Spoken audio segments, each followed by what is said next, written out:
Welcome back everybody to the channel. So couple of things. You seen the title of the video. Oh, it's clickbait. No, it ain't. It's true. So let me just get down to it. Save y'all the BS. Was gonna drive it to Houston this coming Friday, and luckily it happened yesterday, but not the day of the truck show or the day before the truck show.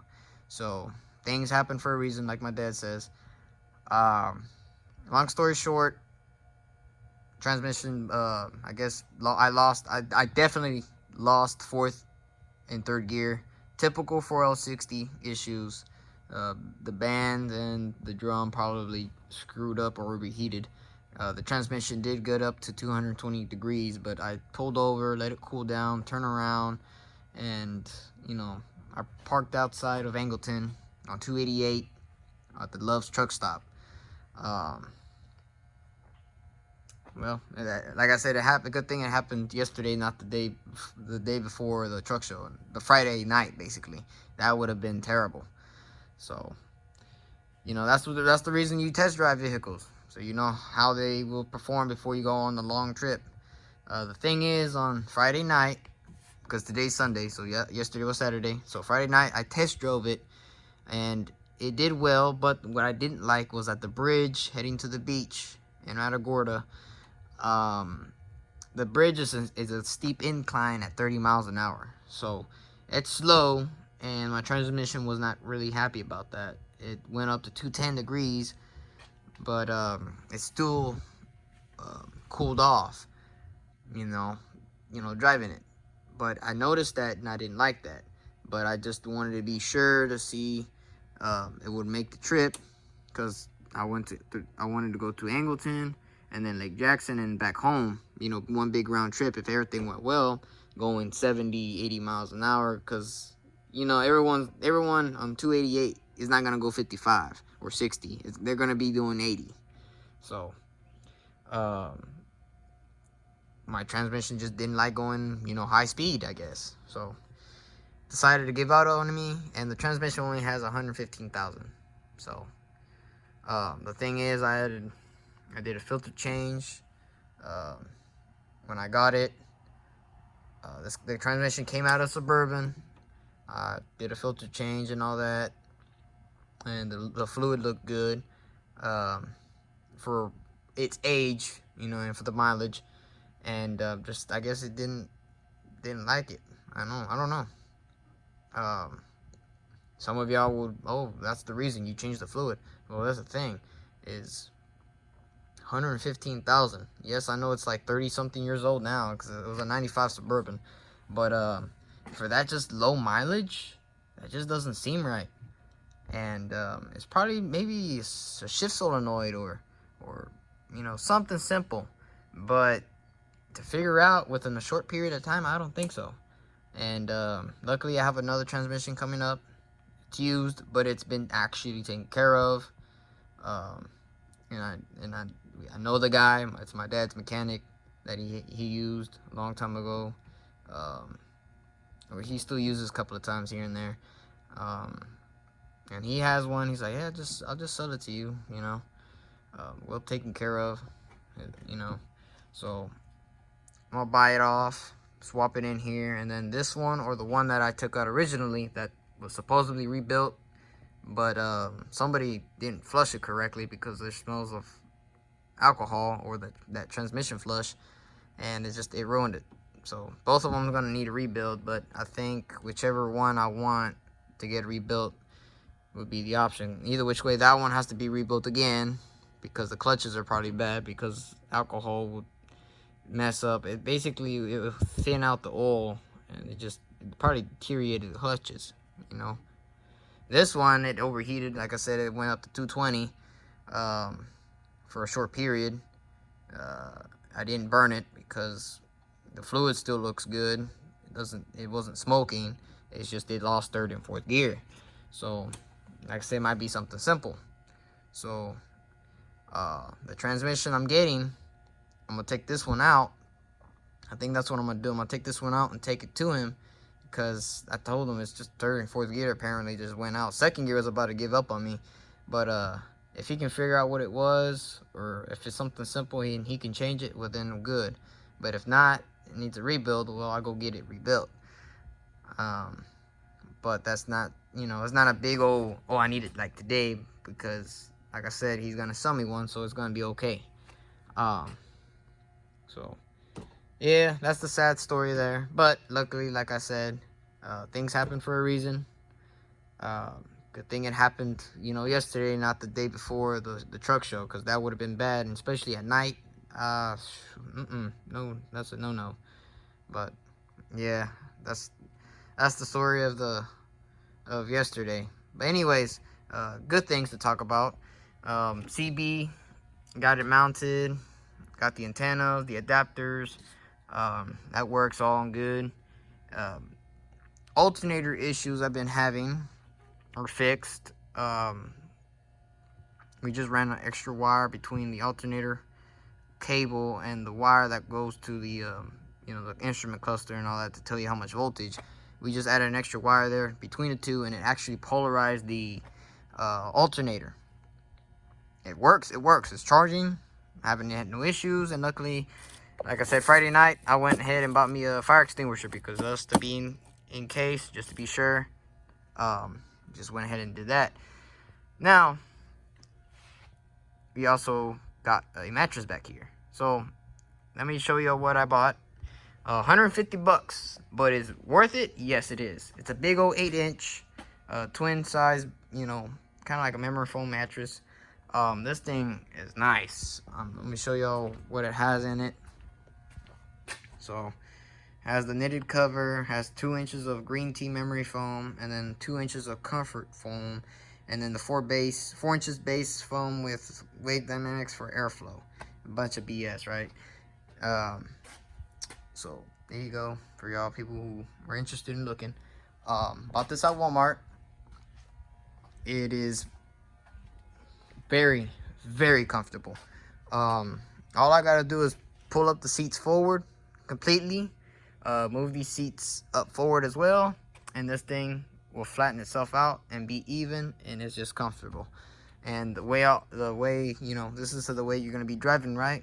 Well, even then, back here is still comfortable. You got that small space there, and if you're skinny like me, I mean, I can fit back there nice.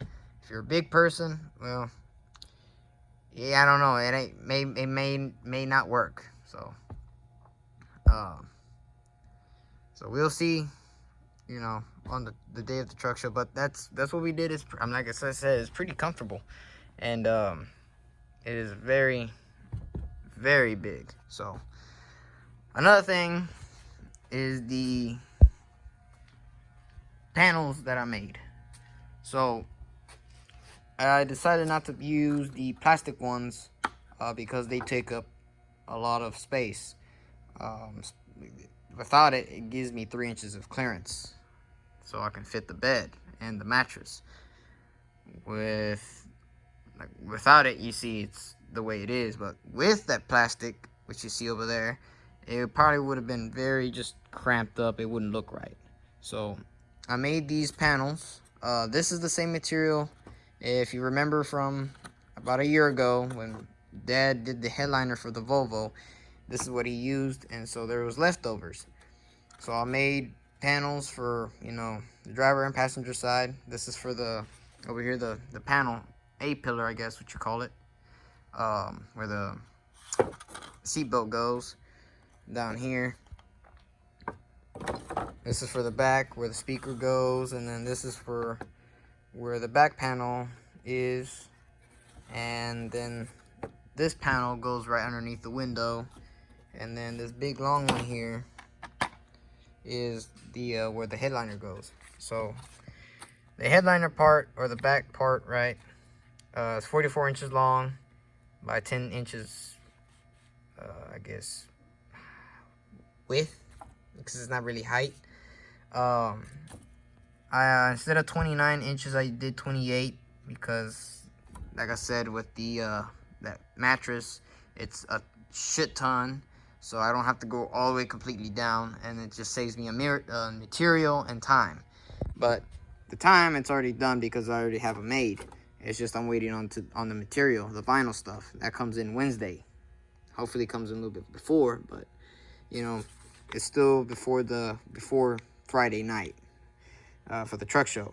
But here's most of the dimensions, you know.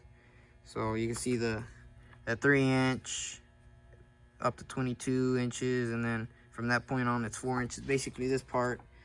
And then over here the back panel, 17 by 8, and then the window part, it's 10 inches by 17, and so forth. Most all that will be going over here is this part, and then back here, and then that part that I said where it's cut out, and this right there, and up here. Like I said, I'm just waiting on the materials for it. So that's what I've been doing so far today. Just putting the mattress, let it kind of spread out, because it says on the little papers there that you got to give it at least a day or two days for it to actually fully expand. Which, trust me, when this came out of the bag, the first bag, not the second bag, but the first bag, it was like vacuum sealed. It was skinny, and I was like, oh, this is gonna be fun. And it gives you a warning, like, hey, like, be careful, because if you cut it at a wrong part of the plastic, it's gonna, you know, expand. But I just made a couple of holes and let air started going, and then the plastic, I just cut it slowly, and it managed to become this big old monster here. But like I said, the seats, if you pull them up like this, you know, the back part and the seats forward all the way, this bed will become full, and it'll be flat, even, and it's very comfortable. So I really do recommend it. And if you do hot shot, if you have a crew cab, Ford or Dodge or Chevrolet or whatever y'all use, and for y'all, you know, people that use extended cabs like these or the other ones I at least open, this is a good bed, you know, a good size. The twin, don't get a full, because that's just gonna be too big. But yet again, a crew cab is a little bit, you know, longer, so it may need that twin or the full, depending on what you got. That's where you do your measurements. But man, this is just nice. It's a nice little bed. Like I said, just when you're driving, fold this up, and you still have like a good little size bed back here. And then when you're gonna sleep at night or whatever, just fold these up, and then, you know, go to sleep. So yep. Another thing I do want to do is make a little console down here for cup holders. You know, one here for the driver, one for the passenger. And, you know, to cover most of that, because it does look ugly. But for time's sake, we'll just see. Might just go and buy me a little plastic, you know, cup holders that I just fold this up and just put it right here and just tie it down with the seat belt. You know, just secure it down. But we will see, you know. Sadly, this chair is kind of messed up because I gotta pull on this cable and this at the same time to push this up forward. It snapped right off.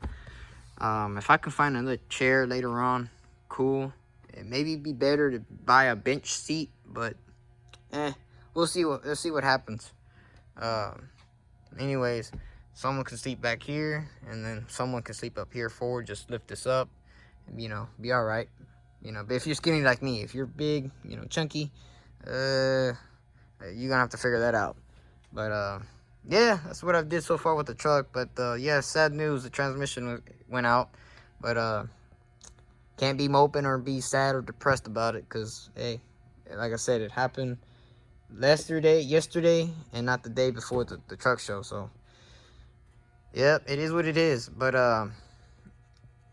I'll give you an update video hopefully within this week. Me taking out transmission and swapping the other one in, to show y'all what I did. But this is so far, like I said, the mattress and the panels, and just waiting on a couple of things. But yeah, I think I'm gonna call it a night and go get some sleep, because tomorrow's Monday's work. I gotta go to work.